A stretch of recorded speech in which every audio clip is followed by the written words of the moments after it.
What's up, everybody? It's that time again. It's that time again. A year ago, I made a video discussing the fact that Kristen Bell and Jenny Slate were respectively leaving the shows that they were on, the voice acting gigs that they had. And at the time, a lot of people were complaining that it was this kind of weird space. There was a lot of wokeness. There's a lot of wokeness. That key word. The idea of being woke and finally understanding what you did wrong as a people, or having ideas about what you did wrong as a people. And a lot of that, I respected their decision at the time. I understood it. It's what they felt they needed to do. I don't agree with it. I think that, and the reason I don't agree with it is not because of them. I said it last year that the entire situation had to do with an industry that didn't have enough inclusivity and did not have enough representation for women of color in the positions that they held. And their decision to step away was out of respect for the fact that the industry didn't have enough positions for Black women or women of color. And it's unfortunate that two women who are doing an excellent job had to give up their positions to make room for the other women of color, when the men who have been in the industry for way longer aren't always leading by that example. By that, I mean women as a minority group and Black women as a minority group and Black men as a minority group sacrificing in some way to make room for each other, but not seeing as many white men making those same calls kind of sucks. Hank Azaria made the call. Cool. But for every one Hank Azaria, you have a Kristen Bell and a Jenny Slate, if you get my drift. If you understand what I mean. And I know there's going to be a lot of, the universe is not a pie. There's not a finite amount for everybody. But when it comes to Hollywood, the industry limits opportunities.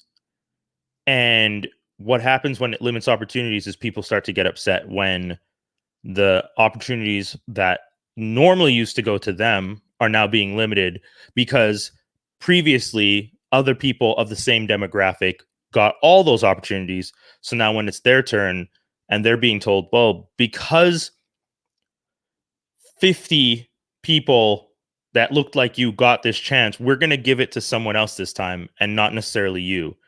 And then it doesn't feel fair.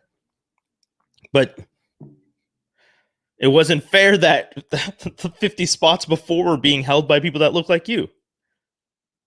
And that's where this situation became problematic. That's where this became a problem. That's where we're at right now.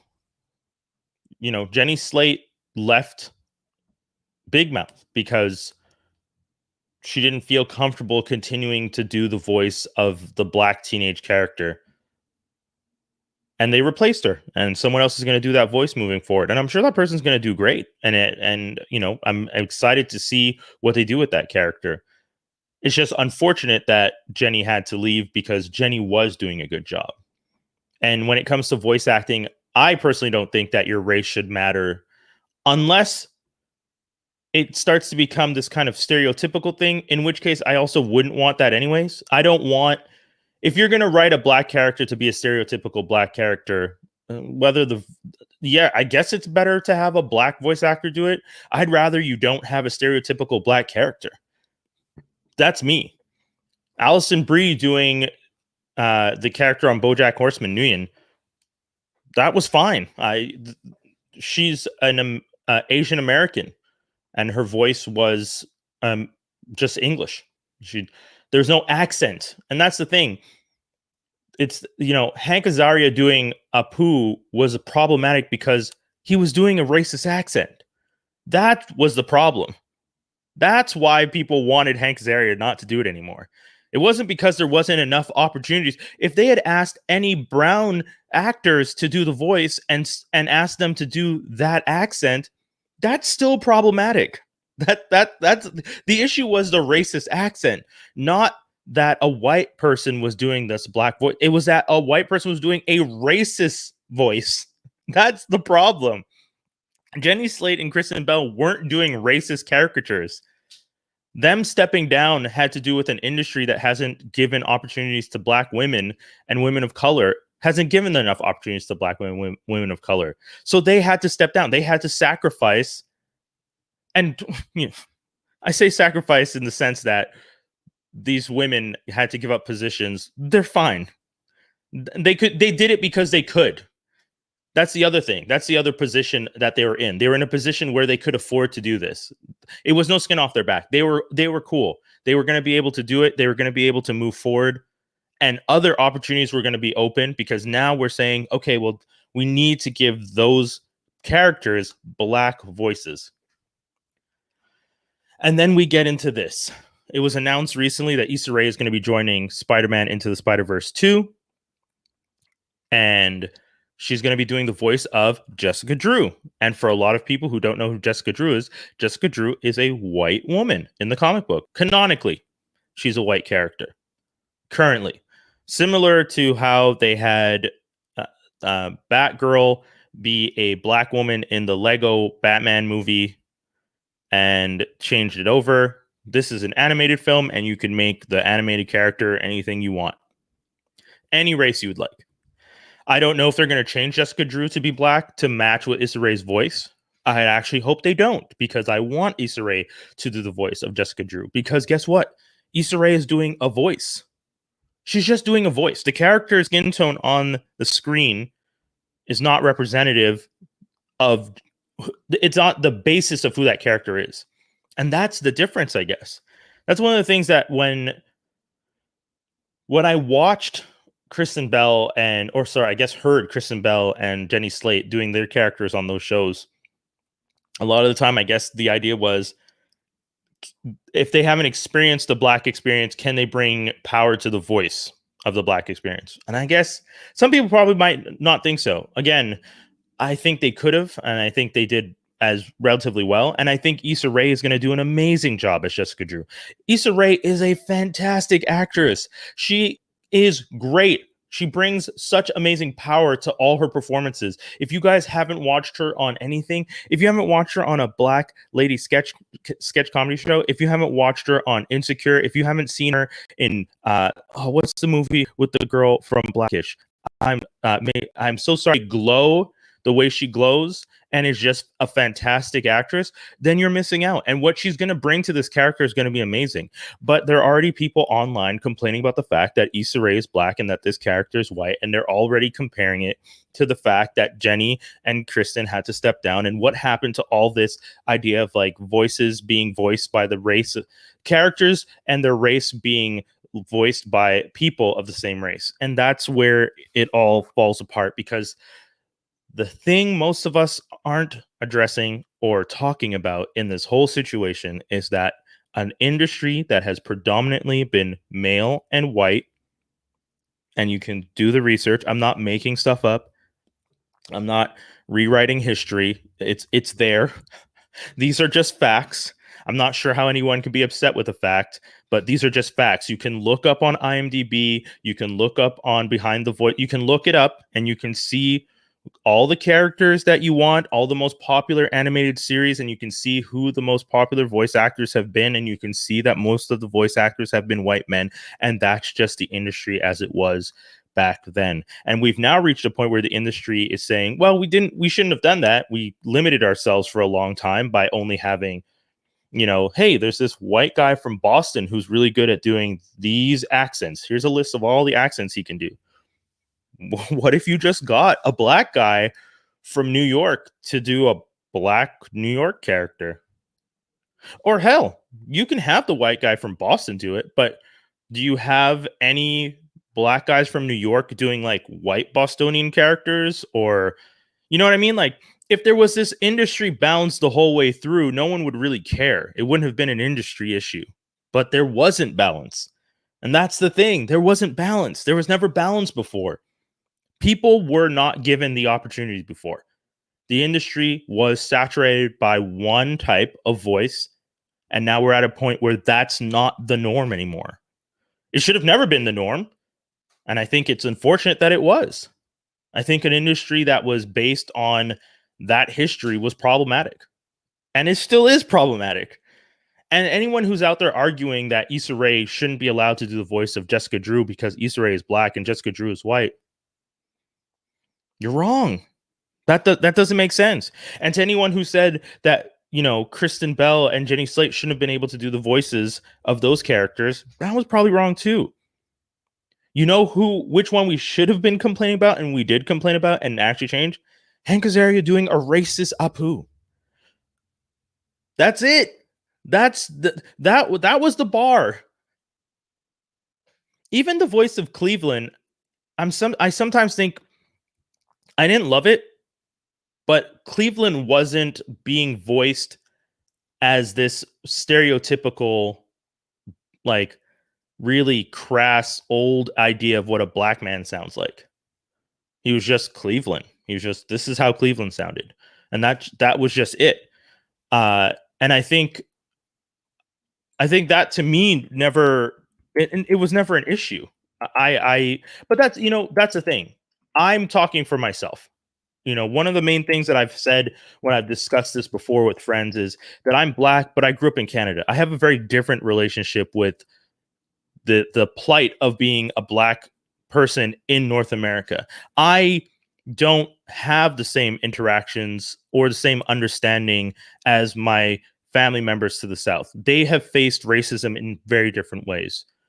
When my cousin from Australia and I were talking about our time in New York or the times that we've been in different places in the States, one of the things we talked about was being followed in malls by security, and the idea that when people heard his accent, his Australian accent, or heard me, and I often do accents, that the security would stop following you because they'd be like, oh, foreigners.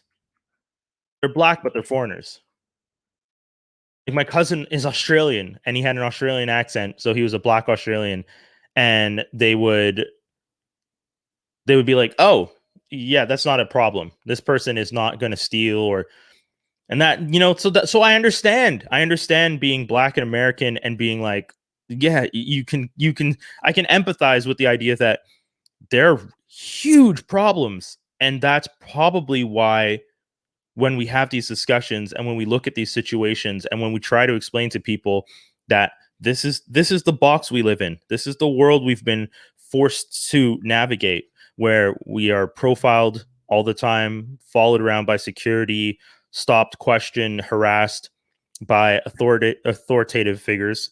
I don't like to think of them as authoritative figures because they're just bullies.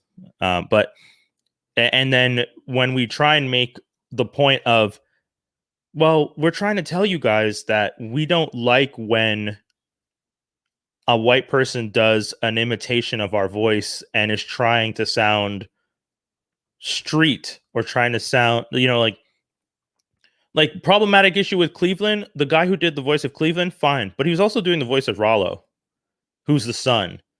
And like that, what was that impression supposed to be? Who was he trying to mimic? What was that based on? And is there a reason you couldn't have just done that with a black voice actor? If you were trying to embody the black experience, why couldn't you have just gotten a black voice actor? Because that's it. So for Jenny Slate leaving the show, maybe it makes sense. If anything, it does make sense, because I think the angle they're trying to write that character with now is that she's trying to identify with her black experience, and she's going to change as a character. So the voice actor that's going to do the voice from now on is going to be black, and I get that. Kristen Bell's character, maybe that's the thing. Maybe that's one of the reasons that it's important to give these voice actors, these voices and these characters to black actors from the jump, because again, part of their part of them and as a character, that they're black is always going to be there, and you can't take that away. Whereas Issa Rae doing Jessica Drew, Jessica Drew's whiteness is not part of her identity in the character. She just happens to be white. And that's the big difference. That's the crazy difference. That because of the racism we face in the world, it's almost impossible to write a black character and not have to address their race. And I guess that's the point. That's something that I yeah, I see it now. It's something that I didn't want. I didn't want that to be the basis. I was kind of like, maybe you could just write these characters and they be black and they're just black and that's it. They have, this character happens to be black. Jessica Drew happens to be white, but the main part of Jessica Drew's identity is that she is Spider-Woman. She happens to be white and is Spider-Woman. But those other characters, there's no such thing as they happen to be black, because being black in America, where the story is based, is a part of their character. You can't erase it. So yeah, I understand better now why they had to step down. I understand better now why people call for black voice actors to write for black characters, because it's being black is going to innately be a part of the story. Then you kind of have to. If you're going to do something like Star Trek and set it in space in a future where the race won't matter and you have a white person doing a black character's voice, maybe you could get away with it because this character is a Starfleet officer who happens to be black. But it's not the basis of the character. And that's the difference. We have to go into the future to be able to do that. But if you're going to tell a story about a character in a black character or a character of color in today's world, it's almost impossible not to address race. You can do it, but then the story is going to feel fake because it's going to feel like something abstract. I mean, I'd be down to see it. I would be. When Bridgerton was on, and at the beginning of Bridgerton, there was no reference to race until the Queen said a very specific line. Up until that point in that universe, I thought, oh, they're just these characters, black, white, Asian, they just exist. Their race doesn't matter. They just happen to be, and everything else is part of the story. And then the Queen said that one line, the one line about something like people like us, like, or and maybe it was the Duchess, his mentor. But there was a line about the fact that, oh, it's someone like us. And the like us was referenced to the race. And I was just like, oh. And it took me out. And I was just like, okay, well. But imagine, and that's the thing. Once we get to the point where you can write these characters and the race is a secondary thing, they just happen to be black, they just happen to be brown, they just happen to be East Asian, South Asian, indigenous. They just happen to be is a secondary part to, here are these characters in this situation, and this is just them doing the things. And they just happen to be gay. Like all of that, all those things are just just happen to be, and everything else is just the story as it is. Then we'll be able to have black characters voiced by whoever and white characters voiced by whoever, and an industry that recognizes why it's okay. And we'll have less things like what Mike was doing. Mike Henry was doing with Rollo. Mike Henry doing Rollo, Seth MacFarlane doing all his voices, Hank Azaria doing voices. Those were problematic. That was a problem. Because, Cleveland, a part of Cleveland's identity was Cleveland is a black man. This is his story. It wasn't, he just happens to be black. So, Issa Rae, I look forward to what you're going to do with Jessica Drew. I think it's going to be great. You are, again, an amazing actress, producer, content creator. You are the bar by which so many other people are hoping to reach. And as someone who is a huge fan of comic books, science fiction, fantasy, I am more than excited to hear your voice bring life to Jessica Drew, who is one of the most interesting characters in the Marvel universe, in my opinion. I think she's one of the most interesting characters. I think she's super cool. I think she has a really, really rich history. And I think that a lot of people tend to not pay as much attention to her. And I think they will now, because I think you're going to do great things with it. So to Issa Rae, I look forward to it. And I thank you.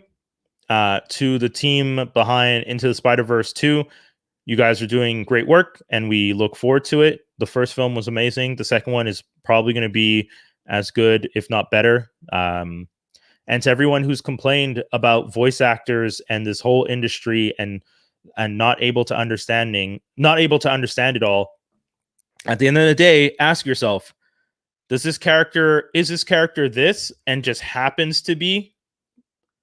And if that's possible in the context of the story, then the race of the voice actor doesn't matter. But if the second you start talking about race, if you have someone who may not understand that and they can't speak truth into it, and yes, I know that actors are trained and they empathize and they're talented and they learn a lot and they can do their best, but there's just some things that you just can't, like, it's hard. It's hard to try and understand the genesis of that emotion that you're going to be bringing to the character. So I look forward. To it. Yeah, if you guys want to see the original piece I did last year, I'm going to put a link to it below this on YouTube and the description. And if you're watching it on Twitter, I will quote this clip with that link. And that's it. Thank you so much for watching and listening. And if you guys have comments, you can hit me up as always on all my socials at Brian Holidae. That's it. Peace, y'all.